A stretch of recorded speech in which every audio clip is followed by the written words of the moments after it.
அடுத்த நடனம் வர்ணம். திரிசக்தி என்ற நாட்டிய நாடகத்தின் பகுதியாக இப்பொழுது வர்ணம்.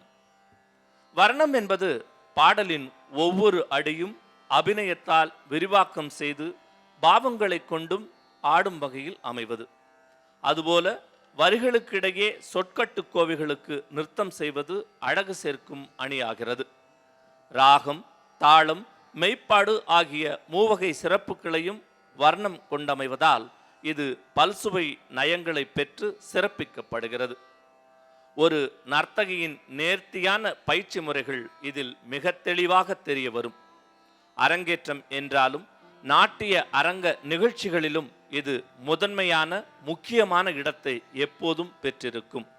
அப்படி இன்று இங்கே செல்வி ஸ்மிருதி மனோஜ் ஆதிசக்தியிலிருந்து தோன்றிய 3 வடிவங்களை, திரிசக்தி என்னும் 3 சக்திகளின் ரூபங்களை வர்ணமாய் வடிவமைத்து ஆட வருகின்றாள். சரஸ்வதி, மகாலட்சுமி, பார்வதி என்ற 3 அம்பிகைகளை சக்திகளாக உருவகப்படுத்தி ஞானசக்தி, இச்சாசக்தி, கிரியாசக்தி என ஒவ்வொரு மனிதனுக்கும் இவை தேவை என்பதை உணர்த்தும் விதமாக வடிவமைக்கப்பட்டுள்ளது.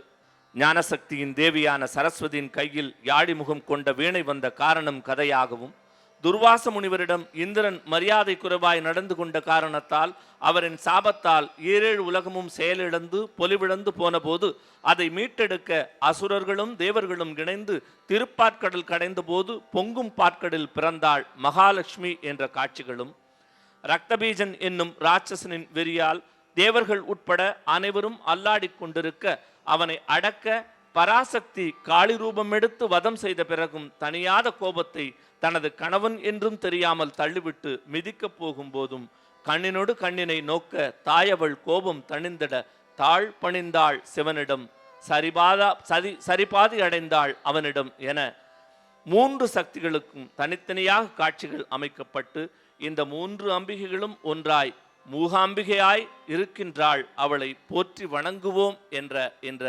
திரிசக்தி வர்ணம் மூலமாக ஆட வருகின்றாள்.